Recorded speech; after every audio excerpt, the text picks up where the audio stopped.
anterior hicimos una introducción al santuario y mencionaba las 7 fiestas. Si no lo has visto todavía, aquí arriba te dejo el link. Tanto la fiesta como los muebles son símbolos que apuntaban a acontecimientos futuros del ministerio de Cristo del plan de salvación. Lo que nos va a revelar este estudio es realmente sorprendente, especialmente todo lo relacionado con los acontecimientos finales representados por los muebles del interior del tabernáculo y las fiestas de otoño. Por eso, se hace crucial que nos familiaricemos con las primeras fiestas, las de primavera. Dios utilizó estas fiestas como ensayos anuales llenos de simbologías proféticas para representar y profetizar lo que ocurriría en la primera venida de Cristo con nuestro Salvador. Por consiguiente, si somos capaces de entender cómo Dios reveló el futuro sobre la primera venida de Cristo con la simbología de las fiestas de primavera, seremos capaces de comprender mucho mejor lo que Dios nos quiere revelar sobre la segunda venida de Cristo con la simbología de las fiestas de otoño. ¿No te parece? ¿Tiene sentido lo que te digo? Por eso, antes de que avancemos con la segunda fiesta, la de los panes sin levadura, será de mucha utilidad que profundicemos en la primera fiesta, la de la Pascua, y de esta forma familiarizarnos un poco mejor de cómo funcionan los símbolos a través de los cuales Dios le revela a sus hijos lo que va a hacer por nuestra salvación. Comenzamos.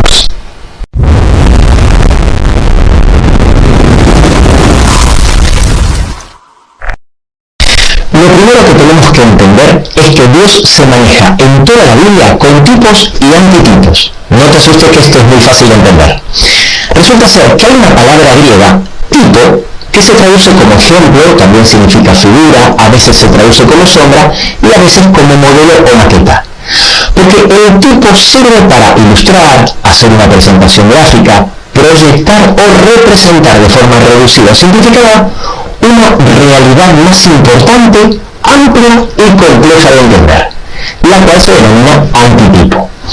Veamos algunos ejemplos sencillos para que lo podamos entender mejor. En 1 Corintios 10, del 1 al 6, Pablo explica que cuando los israelitas salieron de Egipto y pasaron por el Mar Rojo en Moisés, fueron bautizados en la nube y en el mar.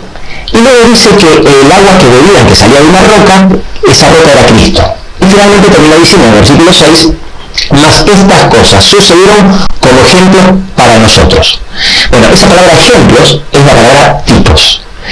Vemos otro ejemplo en Romanos 5:14, donde dice que Adán era figura, usando la mismísima palabra tipo, del que había de venir, refiriéndose a Cristo. Otro ejemplo lo tenemos en Hebreos, capítulo 8 de 4-5, donde Pablo dice que el tabernáculo de Moisés era un modelo, tipo, de lo que se le mostró en el monte. Y antes aclara que es figura y sombra de las cosas celestiales. Algunos dicen que el hecho de que el tabernáculo de Moisés era un modelo, figura o sombra de uno celestial solo lo dice el libro de Hebreos, pero no es así. En Hechos 7:24 dice exactamente lo mismo, también diciendo que lo que construyó Moisés en el desierto era un tipo, es decir, una representación de lo que Dios le había mostrado. ¿Podríamos decir entonces que un tipo en la Biblia es igual a un símbolo? Bueno, sí, pero no es cualquier símbolo. Es un símbolo profético, ya que el tipo proyecta o ejemplifica algo que se va a ocurrir en el futuro. Normalmente son tipos, ejemplos del Antiguo Testamento que se van a cumplir en el Nuevo Testamento a partir de la llegada del Mesías. El tema de la tipología bíblica es muy extenso y tremendamente interesante. Pero como no es el tema central de este video, solo quiero resaltar brevemente dos cositas más. En primer lugar, decir que normalmente el acontecimiento o el acto de fe que Dios pide para dejar una enseñanza a través de la tipología no tiene ningún sentido. Ningún sentido. Es totalmente absurdo hasta que se comprende el antitipo. Es decir, hasta que se comprende qué es lo que representa y lo que Dios nos quiere enseñar a través de ese tipo. En segundo lugar, es necesario aclarar que no hace falta que aparezca la palabra tipos en el texto para darnos cuenta que Dios está usando una tipología. Como por ejemplo el caso de la gran mortandad que hubo en el pueblo de Israel como consecuencia al ataque de serpientes ardientes o venenosas, en donde el número 21:6 nos explica que Dios le dijo a Moisés que tenía que construir una serpiente de bronce y subirla en un asta y levantarla alto para que cualquiera que fuera mordido y mirar a ella, entonces podía vivir. Algo, por cierto, totalmente absurdo.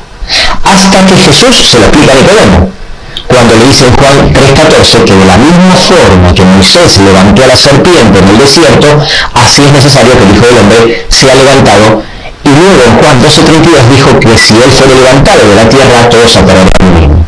Y ahora sí toma sentido el ejemplo, dejando bien en claro y sin ninguna duda que la serpiente de Moisés de bronce era una representación de la muerte de Cristo en la cruz. Concluyo esta explicación diciendo que en este canal, donde hablamos de profecía bíblica, la tipología, que como dijimos antes son símbolos proféticos, va a ser una herramienta indispensable y apasionante que la vamos a estar utilizando continuamente. En este caso, vamos a estudiar la fiesta de la Pascua, la cual está llena de detalles que, lejos de ser caprichosos, son dados por Dios para ilustrar, proyectar o representar en una hermosa tipología lo que iba a pasar con Cristo en la cruz, con el objetivo de que cuando venga el Mesías, los suyos lo pudieran reconocer. Por eso, cada detalle es importante. Lo primero que debemos saber es cómo se origina la Pascua. El origen de la Pascua es la última plaga de las 10 plagas de Egipto. Después de que Dios enviara 9 plagas que dejaron a Egipto prácticamente destruido para que Faraón deje de libertad al pueblo de Israel que estaba en esclavitud, ante la insistente negativa de Faraón, Dios anuncia a Moisés que enviará una última y devastadora plaga. En Éxodo, capítulo 11, versículo 4, Dios explica que morirá todo primogénito en la tierra de Egipto, desde el primogénito de Faraón hasta el primogénito de la sirvienta que estaba detrás del molino, y todo primogénito incluso de las bestias. Y en el versículo 7 dice que por el contrario no le va a pasar nada a los primogénitos israelitas. Sin embargo, no es que los primogénitos israelitas se iban a salvar por el simple hecho de ser israelita, no, en absoluto. Se iban a salvar únicamente si llevaban a cabo el siguiente acto de fe. Debían comer un corderito asado al fuego, pero antes de comerlo, con la sangre del animal debían rociar los 2 postes y el dintel de la casa donde iban a comer. Y luego, en el versículo 11, termina diciendo, es la Pascua de Jehová, porque tal como dice en el versículo 13, las casas donde tenga la sangre del cordero en los postes y el dintel, pasará de largo y no habrá mortandad en esa casa. Ese verbo en hebreo es pesaj, que significa pasar de largo, es la misma palabra que Pascua, y es por eso que Pascua significa pasar de largo. ¿Cómo debía celebrarse la Pascua? El hecho de que la sangre del cordero en el dintel los liberaba de la muerte era una simbología profética de que en el futuro el verdadero Cordero de Dios también derramaría su sangre para salvarnos de la muerte. De esta forma, todo el rito de la Pascua era una tipología de lo que Cristo iba a hacer por nosotros, y por eso cada detalle de la fiesta era importante porque iba a revelar algo sobre Cristo y su sacrificio. El corderito debía ser sin defecto, macho y de 1 año. Precisamente el cordero es la cría de una oveja de 1 año de edad. No se debía quebrarle ningún hueso, debía ser comido completamente, y si sobraba algo, debía quemarse. ¿Cuándo se tenía que celebrar la Pascua? El día 10 de ese mes, el mes de Nisan, ya tenían que tener el cordero. Recuerden que para los judíos el día empezaba con la puesta del sol. Por consiguiente, el día comenzaba con la noche y seguía con la mañana y la tarde. Así que todos hacían los preparativos necesarios hasta el día 9 para conseguir el corderito y asegurarse que el día 10 ya lo tenían guardado como Dios mandaba. Y debían cuidarlo y guardarlo hasta el día 14 de ese mes. Y el sacrificio del cordero se haría ese día 14. ¿Por qué eligió Dios el 14 de Nisan? Porque posiblemente era la noche más esperada del año. Los meses judíos empezaban siempre en luna nueva, y como eran meses lunares, duraban 28 días. Así que siempre, el 14 de cada mes era luna llena. Bueno, el 14 de Nisan era una noche especial porque era la primera luna llena de primavera. Dios escogió la mejor noche, la más iluminada del mes y la más esperada del año para el sacrificio de su Hijo. Así que, de paso, ya sabes por qué la Pascua cada año cae una fecha diferente. Porque es la semana de la primera luna llena de primavera en el hemisferio norte. El texto dice que el sacrificio no debía ser a cualquier hora, sino entre las 2 tardes, es decir, entre las 12 del mediodía y las 6 p.m., aproximadamente a las 3 de la tarde, ya que luego tenían que tener tiempo para preparar el cordero, para asarlo antes de la puesta del sol del día siguiente, que siempre, sí o sí, era reposo de Shabbat, ya que caiga la semana que caiga, era Shabbat porque era el primer día de la fiesta de los panes sin levadura, que comenzaba el día de reposo y terminaba otro día de reposo. Dicho sea de paso, si ese Shabbat coincidía con el sábado de la semana, se le llamaba día de gran solemnidad. al día en que cayó el día que murió Cristo. Y luego, en la noche, ya en el día 15, era cuando había que comerlo. Hablemos un poco de dónde debía celebrarse la Pascua. En varios lugares de la Biblia, como por ejemplo en Deuteronomio 16:16, Dios había dejado bien claro que 3 veces al año se debía presentar todo varón, es decir, todos los israelitas mayores de 12 años, delante de Jehová para celebrar las fiestas. La primera a la que debían asistir era la fiesta de los panes sin levadura, que incluía la Pascua y las primicias, ya que estaban juntas. Es decir, la Pascua era justo el día anterior al inicio de la semana de los panes sin levadura, y la fiesta de las primicias estaba dentro de la misma. Después tenían que asistir a la fiesta de las semanas o Pentecostés, que eran 50 días después, y a la fiesta de los tabernáculos o cabañas. Precisamente por ese motivo, en Deuteronomio 16:2 dice que la víctima de la Pascua, bajo ningún concepto, debía sacrificarse en cualquier ciudad, sino en el lugar que Dios escoja. Y para que quede claro, lo vuelvo a repetir en los versículos 5 y 6. El presentarse delante de Jehová significaba ir al lugar donde Dios había escogido, obviamente para que esté su santuario, ya sea primero el tabernáculo de Moisés y luego el templo que lo reemplazó. Después de la conquista de Canaán, fue Silo el lugar donde fue ubicado temporalmente el tabernáculo, y por eso iban allí a congregarse para las fiestas, tal como lo dice Josué 18:1 y 1 Samuel 1:3. Luego Dios le indica al rey David que debe trasladar el santuario a Jerusalén, y Salomón lo reemplaza con el templo. Y por consiguiente, desde entonces hasta los tiempos de Jesús, las fiestas se celebrarían siempre en Jerusalén. Con el tiempo, aquellos que vivían lejos cumplían el requisito si por lo menos se desplazaban a Jerusalén una vez al año. ¿Cuánta gente celebraba la Pascua en la época de Jesús? Hagamos un poco de historia. Cuando el rey Salomón muere, las 12 tribus de Israel que estaban unidas bajo su reinado se dividen en dos. Al sur quedan las 2 tribus de Judá y Benjamín, junto con la mayoría de los levitas, ya que ahí estaba el templo en Jerusalén, en lo que sería el reino del sur o el reino de Judá. Y al norte quedan el resto de las tribus en el reino del norte o el reino de Israel propiamente dicho.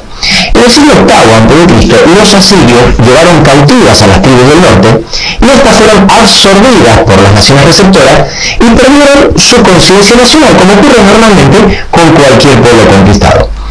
Pero con el reino del sur, que fueron deportados por los babilónicos en el siglo VI a.C., pasó algo completamente diferente e inaudito. A pesar de encontrarse fuera de su tierra y haber sido dispersados por todas las naciones, mantuvieron su identidad religiosa y como nación, gracias a los líderes religiosos que tuvieron, como los profetas Ezequiel y Daniel, y la esperanza de profecías escritas por Jeremías acerca de la restauración del templo. Si bien muchos judíos volvieron a Israel en la época de la reconstrucción del segundo templo, una gran cantidad se quedó en Babilonia y se siguieron dispersando por todas las naciones de alrededor. Para la época de Jesús, más de 3 millones de judíos se calcula que se encontraban asentados por todo el Imperio Romano e incluso más allá de sus fronteras. El cristianismo no habría crecido tan rápidamente en el mundo si antes no hubiese sido preparado el terreno por los judíos de la diáspora, es decir, los del exilio, ya que en gran medida fueron ellos los que prepararon el camino para la proclamación del cristianismo. Cuando llegaba la fiesta de la Pascua, Jerusalén se llenaba de peregrinos. Según diversos historiadores, se calcula que llegaban a Jerusalén entre 100.000 y 250.000 judíos que hacían el esfuerzo de cumplir el mandato de Dios de presentarse delante de Jehová, aunque sea una vez al año. La ciudad presentaba un ambiente festivo impresionante. Dicho sea de paso, te cuento que cada vez que hay un acontecimiento del plan de salvación de Cristo profetizado, Dios le hace mucha publicidad en la tierra. No pasa desapercibido. Cuando Cristo muere en la cruz y resucita al tercer día, ocurren millones de cosas que nos llevaría toda la eternidad a comprender. Pero una de ellas es que el tipo o el símbolo se encuentra con el antitipo, es decir, con lo que representa. Y de esta forma, el sacrificio del Cordero que representaba a Cristo se junta con el sacrificio de Cristo, el verdadero Cordero de Dios, que quita el pecado del mundo. Y si lo analizas con detenimiento, esto te hará volar la cabeza, porque no hay forma que todo esto que vamos a analizar se haya dado por casualidad o haya sido ideado por mente humana. Volvamos a este gráfico anterior. Ahora bien, de todos los corderos que se sacrificaban entre la población, el principal, El más importante era el que se sacrificaba en el templo.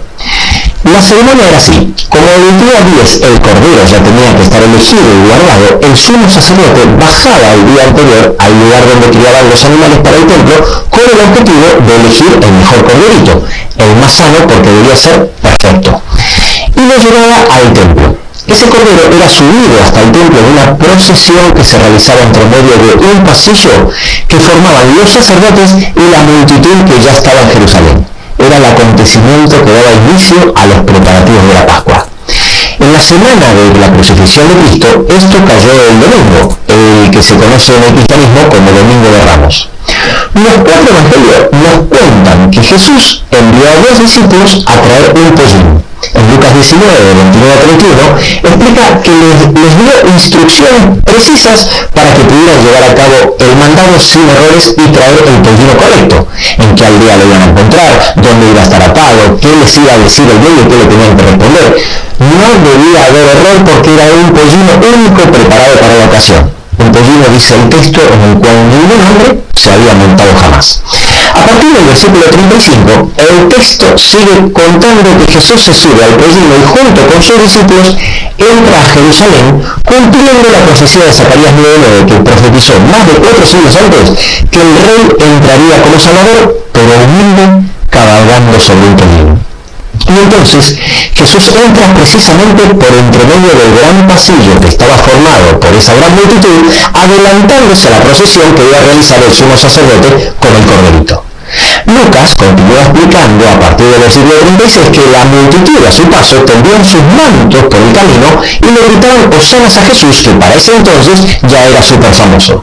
Claro, entonces cuando los fariseos vieron cómo la multitud aclamaba a Jesús como si fuera rey, le pidieron a él que reprendiese a la multitud. Y Jesús le contestó: os digo que si estos callaran, las piedras clamarían. Dando a entender Jesús con esta frase, y presten atención a esto porque es muy importante, dando a entender que lo que los judíos no cumplieron, Dios lo cumpliría a través de los gentiles, es decir, con los no judíos, ya que los judíos llamaban de forma despectiva a los gentiles, entre otras cosas, perros o piedras. Cada año, el sumo sacerdote, siguiendo fielmente las instrucciones que Dios dejó para la Pascua, dejaba el cordero en el templo del día 10 hasta el día 14 de Nisan, que era el día que sería inmolado. Y durante esos días, el cordero era examinado por los principales del templo para comprobar que no tenía defecto, y por lo tanto era declarado perfecto y apto para el sacrificio. Eso fue precisamente lo que ocurrió con Jesús entre el 10 y el 14 de Nisan en el templo. Los principales sacerdotes y los principales del templo se acercaron para examinarlo y probarlo. Y en Mateo 21, 23 a 27, le preguntan con qué autoridad hacía estas cosas. Y Jesús le devuelve la respuesta con otra pregunta sobre Juan el Bautista que ellos no se animaron a contestar. Luego se acercaron los fariseos para examinarlo y probarlo. Y en Mateo 22, del 15 al 22, le tienden la trampa preguntándole si es lícito dar tributo al César o no. Y Jesús le contesta la famosa frase: dan al César lo que es del César y a Dios lo que es de Dios. Y los fariseos, oyendo esto, se maravillaron y dejándole se fueron. Luego vinieron los saduceos, que no creen en la resurrección, y le prueban a Jesús con la historia de los 7 hermanos que van muriendo y se casan todos con la misma viuda. Y le preguntan: en la resurrección, ¿de quién de los 7 ella va a ser mujer? Ya que todos la tuvieron. Y él les da una respuesta que les deja con la boca abierta. Y en el versículo 33 dice que se olvidaban de su doctrina. Hasta que finalmente ya nadie le podía responder palabra. Y tanto Mateo como Marcos y Lucas dicen que ya nadie osaba preguntarle cosa alguna. Pero aún faltaba lo más importante: debía ser declarado perfecto y sin defecto. Jesús es llevado de la presencia de Caifás al pretorio. El pretorio era el lugar donde juzgaba el pretor romano, que en este caso era Pilato. Entonces Pilato tiene que dictar un veredicto. Por eso dice en Mateo 27 y 19 que él estaba sentado en el tribunal. El estar sentado significa que estaba juzgando. Y así la mujer le dice que no tenía nada que ver con este justo, porque había tenido un sueño sobre él. Y entonces Pilato tuvo miedo. Por eso, luego en Lucas 19, del 7 al 8, cuando Pilato escucha la verdadera acusación de que Jesús se hizo a sí mismo hijo de Dios, dice que Pilato tuvo más miedo todavía. Y Pilato no una, sino 3 veces lo declaró justo e inocente y sin mancha. En Juan 18:38 y 19:6 Pilato dijo: no hallo delito en él. En Mateo 27:24 dice: inocente soy yo de la sangre de este justo, allá vosotros. Y en Lucas 23:22 por tercera vez dice: pues qué mal ha hecho este, ningún delito digno de muerte he hallado en él. Finalmente se cumplió lo que Jesús dijo, que si no hablaban ellos, iban a hablar las piedras. Y de esta manera, como ellos no querían reconocer que el Cordero era sin defecto, Dios lo declaró perfecto, es decir, inocente, a través de un tribunal gentil con más autoridad que el mismo Sanedrín. Aún siendo declarado inocente, es entregado para ser crucificado ese mismo día, el 14 de Nisan, exactamente a la hora que se sacrificaba el Cordero Pascual, cumpliéndose de esta forma todos los detalles que Dios había predicho a través de símbolos, y te aseguro que aquí no los hemos abarcado todos. La simbología es tan rica y tan amplia que tendríamos que hacer 10 videos para abarcarla toda.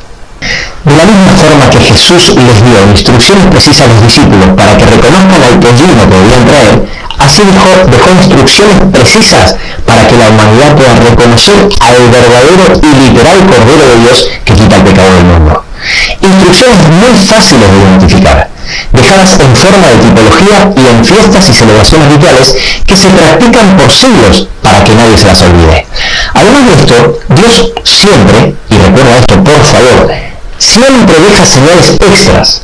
Cuando Jesús estaba por dar su último respiro en la cruz, en Lucas 23:24, dice que el sol se oscureció. El centurión, viendo esto, dio gloria a Dios y dijo: este hombre era justo. Y todos los que estaban presentes, viendo lo que había acontecido, volvían golpeándose el pecho. En Mateo 27:50 y 51 dice que cuando Jesús entregó el Espíritu, el velo del templo se rasgó en dos, de arriba para abajo, la tierra tembló, las rocas se partieron, se abrieron los sepulcros y muchos resucitaron. Todo esto sin mencionar la prueba de la resurrección. Era absolutamente imposible no reconocerlo y no darse cuenta de lo que estaba pasando. Los miembros del Sanedrín y todas las autoridades religiosas judías tenían evidencias de sobra para reconocer a Jesús, pero no quisieron hacerlo porque eso significaba 2 cosas que no estaban dispuestos a hacer. En primer lugar, reconocer que sus enseñanzas no eran correctas y que no reconocieron al enviado de Dios. Y en segundo lugar, terminar con todo el sistema de sacrificios y las ceremonias rituales del templo, que era lo que más poder le daban a ellos sobre la población. Los líderes religiosos, que a veces tienen que hacer política, muchas veces se terminan convirtiendo en políticos disfrazados de religiosos. No es verdad que los judíos no aceptaron el cristianismo. Muchos leyeron las profecías, observaron las evidencias y abrazaron la cruz de Cristo, incluso dentro del Sanedrín, como José de Arimatea y Nicodemo. Pero la gran mayoría decidió seguir a los líderes religiosos que rechazaron a Cristo en vez de mirar la luz de las Escrituras y de las profecías, y se quedaron a oscuras. Hoy la historia se repite dentro de las religiones cristianas. No dejes que te pase lo mismo. Así como Dios dejó abundante información sobre la primera venida de Cristo, dejó aún más sobre su segunda venida. A lo largo de esta serie veremos lo fácil que es reconocer las instrucciones que Dios dejó en cada una de las fiestas y muebles del santuario, de forma tal que al familiarizarte con cada una de ellas, será cada vez más fácil reconocer los acontecimientos inminentes que están por venir. Y recuerda que de la comprensión de estos temas puede depender la salvación eterna tuya y de tu familia.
water